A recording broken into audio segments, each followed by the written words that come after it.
Hello students, today I will discussing with you a new topic of demand. It is change in a quantity demanded and change in demand. There is a difference between the change in a quantity demand and a change in demand. Let us discuss. Yes, first of all, change in quantity demanded.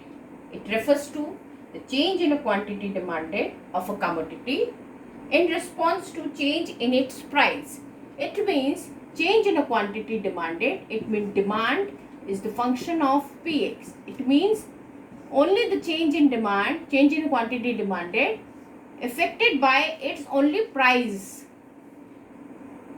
Another one is there is a change in demand refers to the change in a quantity demanded of a commodity is a response to change in other determinants of the demand. Other determinants means dx is the function of only py, y, e and t. These are the other factors, and change in a quantity demanded only depend upon the price of the product. It means ये किस पे depend है? x का price, demand of x depend upon the only the price of x. Change in a quantity demanded को हम दो parts में divide करते हैं. First one is expansion in demand and a contraction in demand. Expansion in demand means when the demand expand, it means when the demand increases. ठीक है, इधर this is a schedule with the price and quantity demanded show in a box. When the price is 5, we demand 20 quantity of a unit, 20 units of a quantity, whatever you want to write. And when price falls 5 to 3, we increase our quantity 20 to 30. Expansion of demand जो होता है वो हम एक ही demand curve पे हम show करते हैं, क्योंकि अफेक्टेड किससे होता है? Only the price of commodity. जैसे मैंने आपको बताया था कि dx is the function of only the price of the commodity, price of x. It means इसमें प्राइस में चेंजेस होंगे तो जो डिमांड में चेंजेस होंगे वो हम एक्सपेंशन ऑफ डिमांड में शो करेंगे. तो इट मीन्स क्या हुआ कि जब आपके प्राइस कम हुए तो डिमांड आपकी इंक्रीज हो गई है, एक्सपैंड हो गई है, इसीलिए इसे एक्सपेंशन ऑफ डिमांड कहते हैं. इसमें क्या है, इसमें जो आपका ये ग्राफ है ये बहुत इंपॉर्टेंट है और ये हर बार आपके एग्जाम में आता भी है. ये दोनों ही जो डायग्राम्स है, एक्सपेंशन एंड कॉन्ट्रैक्शन, दोनों ही. एक्सपेंशन की जगह किसी किसी बुक में एक्सटेंशन भी लिखा हुआ है, तो आप कंफ्यूज मत होइएगा, दोनों ही एक ही चीज़ है. मूवमेंट अलोंग द कर्व भी कहते हैं, तो ये इसमें आप परेशान होने की ज़रूरत नहीं, सब चीज़ें एक ही हैं. आप देखिए, आप डायग्राम में देखेंगे, in this diagram in O X axis there is a quantity demanded and OY axis there is a price. When the price is 5 rupees, 5 rupees जब आपका प्राइस था तब आप क्वांटिटी डिमांड कर रहे थे कितनी? 20 यूनिट्स. और जब प्राइस आपका क्या हो गया? कम हो गया, तब आपने क्या कर दिया? क्वांटिटी को इंक्रीज कर दिया. यानी कि क्वांटिटी आपकी इंक्रीज हुई है, प्राइस आपके कम हुए हैं, डिक्रीज हुए हैं. तो जो 5 रुपीज़ को जो जहाँ पे ये टच कर रही थी डिमांड कर्व को, यहाँ पे मैंने ए लिख दिया है, और जहाँ पे ये 3 और 30 वाला कॉम्बिनेशन आ रहा था यहाँ पे मैंने बी लिख दिया है. इट मीन्स जब प्राइस आपके कम हुए तो आपकी क्वांटिटी इंक्रीज हुई, यानी कि ये शिफ्ट किधर हुआ? From A to B. इस मूवमेंट को कहते हैं डाउनवर्ड मूवमेंट.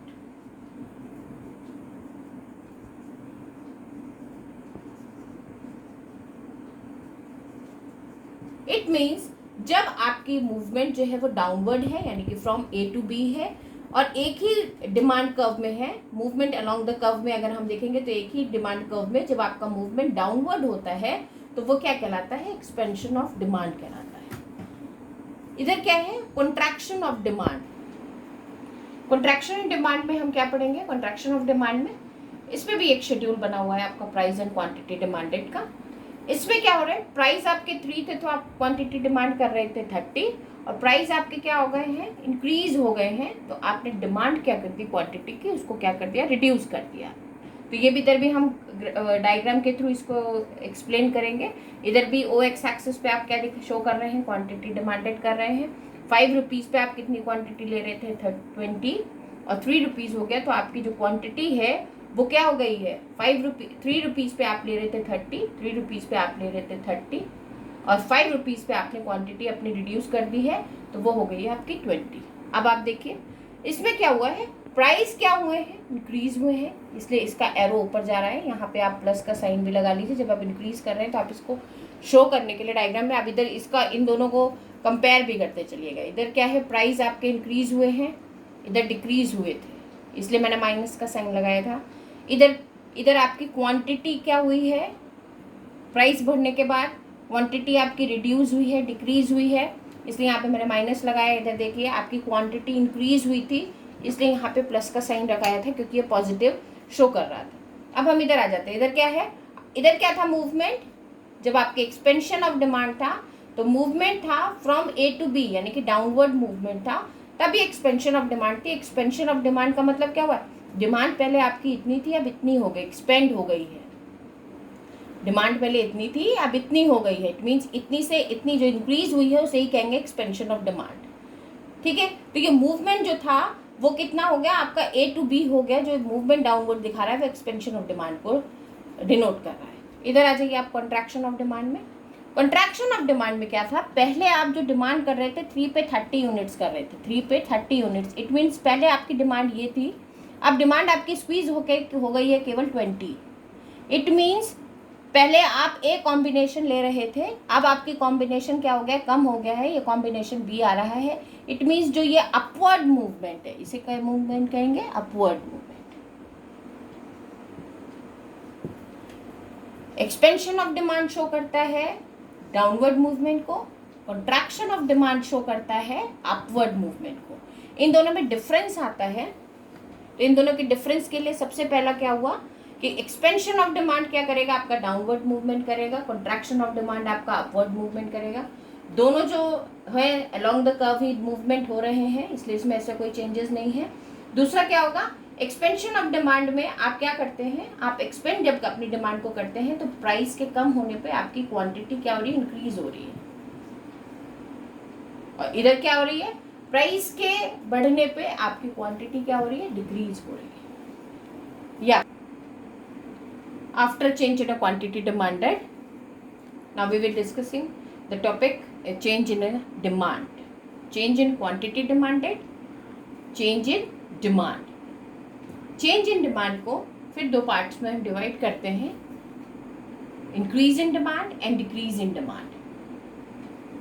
इक्वेशनली जब हमने लिखा था, हमने आपको इक्वेशन बताया था, डिटर्मिनेंट्स बताए थे डिमांड के, तो वो the dx is the function of px, py, y, e and t। dx is the function of px हमने किस में पढ़ा, change in a quantity demanded में पढ़ा, change in a quantity demanded में पढ़ा। अदर फैक्टर्स जो इफेक्ट करते हैं वो फैक्टर्स क्या करते हैं, चेंज इन डिमांड लाते हैं। तो ये सब अदर फैक्टर्स हैं, क्योंकि इसमें देखिए आपके प्राइस फिक्स्ड है, इसमें प्राइस का कोई भी चेंजेस नहीं है, इसमें भी देखिए प्राइस फिक्स्ड है। इंक्रीज हो डिमांड या डिक्रीज हो डिमांड, इसमें दोनों में प्राइस आपके फिक्स्ड है, क्योंकि प्राइस का कोई इफेक्ट नहीं है। Other factors are responsible, other factors का means price of other goods, price of other goods, income of the consumer, expectations of rise in price, and last one is taste and preferences। in the schedule आप देखिए, schedule में क्या है, prices आपके 5 दे रखे हैं, it means 5 he price पे आप क्वांटिटी ले रहे हैं 20, और 5 ही प्राइस है, आप क्वांटिटी आपने इंक्रीज कर दी, तो इसमें इफेक्ट हो सकता है, सब्स्टिट्यूशन इफेक्ट भी हो, इनकम कंज्यूमर की इंक्रीज हो गई हो, इसलिए भी डिमांड आपकी क्या थी, पहले डी थी, यानी कि आप प्राइस उसके फिक्स्ड है, यानी कि अगर प्राइस मान लीजिए 5 ही रुपीज़ है, तो पहले आप उसकी जो क्वांटिटी थी वो केवल कितनी ले रहे थे, 20 क्वांटिटी, 20 यूनिट ऑफ क्वांटिटी ले रहे थे। 5 रुपीज़ का अगर कोई चिप्स था तो केवल आप 20 पैकेट्स ऑफ चिप्स ले रहे थे। अब मान लीजिए कि आपकी इनकम बढ़ गई, इनकम बढ़ने का मतलब क्या हुआ, मान लीजिए कि आपकी पॉकेट मनी इंक्रीज हो गई है, बच्चों की इनकम नहीं होती, बच्चों की पॉकेट मनी मान लीजिए आपकी इंक्रीज हो गई है, अभी भी उसके प्राइस जो है वो 5 रुपीज़ है, तो आप क्वांटिटी क्या करेंगे, डिमांड जो होगी वो आपकी इंक्रीज हो जाएगी। इकोनॉमिक्स में जब भी कोई चीज़ इंक्रीज होगी तो वो किधर शिफ्ट करेगी, राइटवर्ड शिफ्ट करेगी। इंक्रीज कोई भी होगी, ये लाइन आप हमेशा याद रखिएगा, जब भी कोई चीज़ इंक्रीज होगी तो वो राइटवर्ड शिफ्ट करेगी। तो डिमांड कर्व का अगर राइटवर्ड मूवमेंट हम शिफ्ट करते हैं तो वो किधर आ जाएगा, D1। बस इसमें ध्यान देने वाली क्या चीज़ है, इसमें प्राइस आपके फिक्स्ड है, ओके, इसे कहेंगे increase in demand. Decrease in demand में आप देखिए, इसमें भी आपकी क्या है, आपकी प्राइस आपके फिक्स्ड है, 5 ही है। और क्वांटिटी आपकी देखिए बार बार चेंज हो रही है, प्राइस फिक्स्ड है, क्वांटिटी में आपके चेंजेस आ रहे हैं। तो वही मान लीजिए कि आपकी इनकम जो हो वो कम हो जाए या आपकी पॉकेट मनी जो हो वो मम्मा काट दे, तो क्या हो जाएगा कि 5 ही रुपीज़ पे जो आप क्वांटिटी ले रहे थे पहले DD, यानी कि मान लीजिए कि पहले आप क्वांटिटी ले रहे थे 30 पैकेट्स ले रहे थे, अब आपकी इनकम जो है वो कम हो गई, आपकी पॉकेट मनी कम हो गई, तो आपने क्वांटिटी की डिमांड जो थी वो किधर कर दी, कम कर दी। जब भी आपकी क्वांटिटी या कोई चीज़ कम होगी तो शिफ्टिंग किस तरफ होगी, लेफ्टवर्ड। इंक्रीज होगी, ये पॉइंट नोट रखिए, इंक्रीज होगी कोई भी चीज़ तो शिफ्ट होगी राइटवर्ड, डिक्रीज होगी, इंक्रीज होगी तो राइटवर्ड, डिक्रीज होगी तो लेफ्टवर्ड। ठीक है, अब देखिए ये किस तरफ शिफ्ट हो गई, लेफ्टवर्ड शिफ्ट हो गई। और अगर मैं फॉर्मूले, इन दोनों में डिफरेंस क्या आता है, ज़्यादातर पेपर में डिफरेंस क्या आता था, increase in demand and extension in demand में डिफरेंस। अब देखिए मैं इसी के साथ आपका एक्सटेंशन इन डिमांड भी बना है, आपने भी पढ़ा था, उसी डायग्राम को मैं फिर से बना रही हूँ। ये आपके प्राइस हो गए, ये देखिए आपका डिमांड कब हो गया, DD, A to B shifting आपकी मैं दिखा देती हूँ। पहले आप 20 लेते थे, अब आप 30 ले रहे हैं। 20 आप 5 रुपीज़ हो गया, 3 रुपीज़ हो गया, सेम डायग्राम है। क्वेश्चन यही आता है, difference between the increase in demand and extension in demand. अब देखिए इसमें आपके प्राइस फिक्स्ड है, इसमें आपके प्राइस फिक्स्ड है, इट मीन्स इसमें क्या है, अदर फैक्टर्स के कारण चेंजेस हो रहे हैं। इसमें क्या है, अदर फैक्टर्स का कोई मतलब नहीं है, केवल जो चेंजेस होते हैं आपकी डिमांड में वो केवल प्राइस के कारण होते हैं। प्राइस इंपॉर्टेंट है, इसमें प्राइस का कोई इन्वॉल्वमेंट नहीं है, अदर फैक्टर्स का इन्वॉल्वमेंट है, प्राइस का इन्वॉल्वमेंट नहीं, इसमें प्राइस का इन्वॉल्वमेंट है।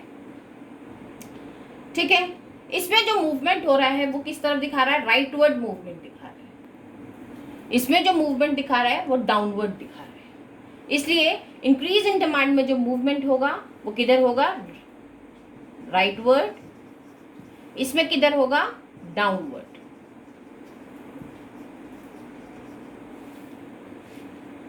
जो डिमांड में शिफ्टिंग है वो अनदर कर्व में शिफ्टिंग दिख रही है।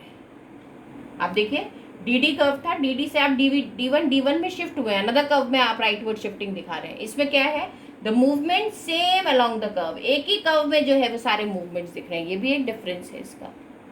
ठीक बात। इसके बाद आपका शेड्यूल आप याद करिए, अगर चेंज इन क्वांटिटी डिमांड में आप एक्सटेंशन ऑफ डिमांड का शेड्यूल याद करते थे तो आप 5 और 3 बनाते थे, और 5 रुपीज़ पे आप क्वांटिटी डिमांड कर रहे थे 20 और 30 पे 3 पे कर रहे थे 30। ठीक है, तो इसमें क्या थे, प्राइजेस आपके चेंज थे, इसमें आपके प्राइजेस आपके सेम है। इट मीन्स कि आपका एक शेड्यूल भी आपका क्या है, ये भी आपके एज ए डिफरेंस काउंट होता है। एक डिफरेंस आपका डायग्राम है। तो इस तरीके से आप जो है वो इसको एक्सप्लेनेशन को लिख सकते हैं। 3 या 4 मार्क्स का क्वेश्चन आता है और 3 और 4 पॉइंट्स आपके हो गए। ये आपका डिफरेंस जो है ये बहुत इंपॉर्टेंट है। नेक्स्ट है आपका डिक्रीज इन डिमांड, और अब आप ध्यान में रखिए अपने कॉन्ट्रैक्शन इन डिमांड का। तो मैं इधर ये डायग्राम बना देती हूँ कॉन्ट्रैक्शन इन डिमांड का भी। ऐसे डिमांड का बनाइए, यानी कि आपके प्राइस जो थे वो इंक्रीज हो गए। अगर 5 तो आप क्वांटिटी ले रहे 3 ले रहे थे, 3 प्राइस हुआ तो आपकी 30 हो गई, यानी कि पहले आप 30 ले रहे थे, अब आप 20 ले रहे हैं, प्राइस आपके इंक्रीज हो गए। तो मूवमेंट क्या था, पहले A था B था, यानी कि मूवमेंट किधर हो गया, अपवर्ड। अब आप देखिए इसमें मूवमेंट किधर दिखा रहा है, अपवर्ड, इसमें मूवमेंट किधर दिखा रहा है, लेफ्टवर्ड। इसमें प्राइस में चेंज हो रहा है, इसमें प्राइस आपका फिक्स्ड है।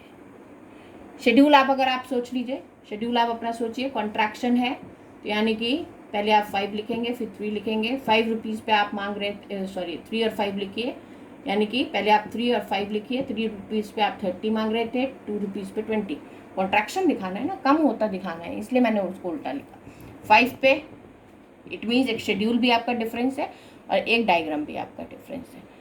ये भी आता है, ये भी डिफरेंस आपका आता है कि decrease in and contraction in demand में डिफरेंस लिखिए, या फिर इंक्रीज और एक्सपेंशन इन डिमांड में डिफरेंस लिखिए। कभी कभी ये भी आता है कि मूवमेंट अलोंग द कर्व में डिफरेंस लिखिए, और rightward shift in A demand curve में डिफरेंस लिखिए। तो ये सारी चीज़ें जो है वो एक ही जैसी हैं, और ये सारी चीज़ें आपके लिए बोर्ड के लिए बहुत important, board in the sense आपके, अब तो माइक्रो इकोनॉमिक्स आपके क्लास 11th में आती है, तो क्लास 11th के लिए भी ये पूरा टॉपिक समझना जो है वो बहुत इंपॉर्टेंट है। Thank you.